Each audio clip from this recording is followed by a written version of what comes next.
China's economy grew 5% in the first quarter of 2026, and on paper, that looks like a country doing just fine. But that headline number is hiding a slowdown underneath. Growth is already projected to ease to around 4.5% for the second quarter as the property crisis and weak consumer demand continue to weigh on the economy. And most forecasters expect the full year to land closer to the bottom of Beijing's 4.5 to 5% target range rather than the top. The IMF's own forecast for 2026 sits at just 4.2%. For a country that used to post 8 to 10% growth as a matter of routine, this is a structural downshift, not a temporary dip. The single biggest reason is real estate. Property was once close to a quarter of China's GDP, and the crash there is now in its fifth year with no clear end in sight. New home prices fell for 20 straight months through early 2026. Property sales have dropped roughly 65% from their 2020 peak, and new construction starts are down more than 70%. Some analysts now describe the crash in blunter terms. China's residential property market has effectively wiped out 2 decades of price gains. Real estate accounts for around 70% of urban household wealth in China, far more than in the United States. So this isn't an abstract financial story. It's tens of millions of families watching their life savings shrink in an apartment they can't sell. The developer side is just as ugly. Evergrande collapsed under roughly $300 billion in liabilities and was pushed into liquidation. Country Garden, once the country's largest home builder, defaulted on its dollar bonds. One Chinese economist estimates that as much as 80% of developers and construction firms could eventually exit the market entirely as the industry permanently shrinks. Beijing has essentially admitted defeat on the old growth model, declaring that the era of high debt, high leverage, high turnover real estate development has ended, and pivoting instead toward a smaller, more state-directed housing system built around affordability rather than speculation. The knock-on effects reach deep into local government finances. Chinese cities and provinces have relied heavily on selling land use rights to developers to fund schools, infrastructure, and salaries. That revenue has collapsed by more than 50% since 2021, falling from roughly 8.5 trillion yuan to just over 4 trillion yuan. With land sales drying up, many local governments are now sitting on enormous piles of debt through off-balance sheet vehicles. The IMF estimates local government financing vehicle debt alone at around 60 trillion yuan, close to half of China's entire GDP, on top of official public debt equal to roughly 69% of GDP. Some local governments have reportedly delayed public sector salaries and pension payments as a result. Layered on top of the property and debt problems is something almost as dangerous: deflation.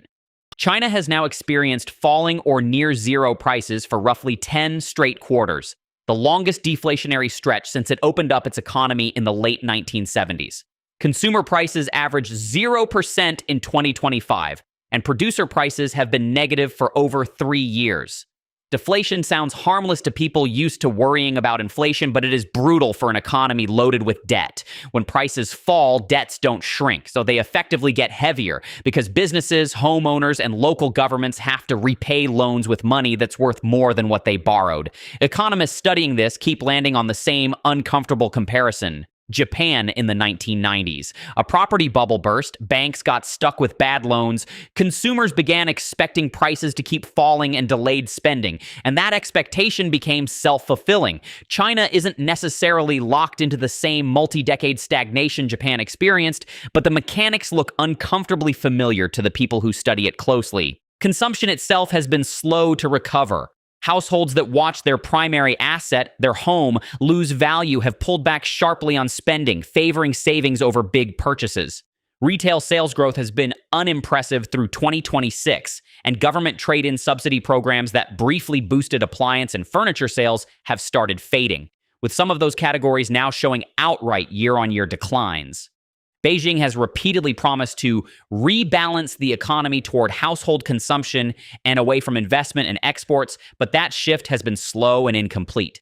Then there's the labor market, especially for young people. Urban youth unemployment for the 16 to 24 age group, excluding students, has been stuck in the mid to high teens for years, hitting a record 21.3% in 2023 before China changed how it calculates the number. Even with the revised methodology, the rate was still running around 16 to 17% through the first half of 2026, several times higher than the unemployment rate for the broader workforce. Every summer brings another wave of over 10 million new university graduates into a job market that increasingly can't absorb them at the wages or in the white-collar roles they were trained for. That mismatch between education and available jobs is becoming one of the more politically sensitive undercurrents in the country.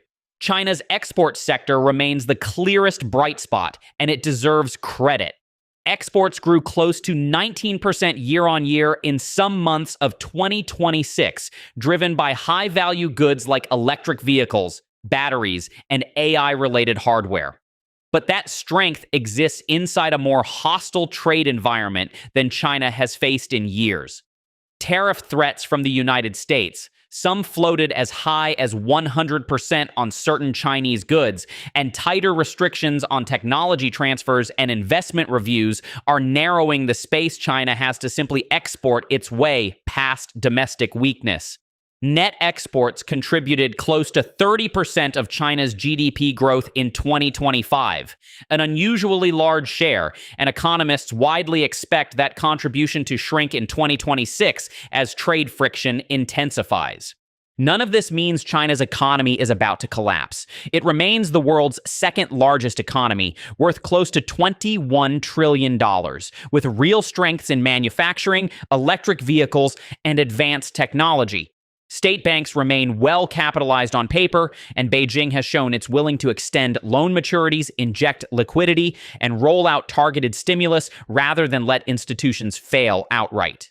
But not collapsing and healthy are two very different things. What's emerging is a slower growth China, weighed down by a housing bust it can't fully unwind, a debt load it can't easily write off, a deflationary spiral it hasn't broken, and a younger generation increasingly unable to find the kind of work the economy once promised them.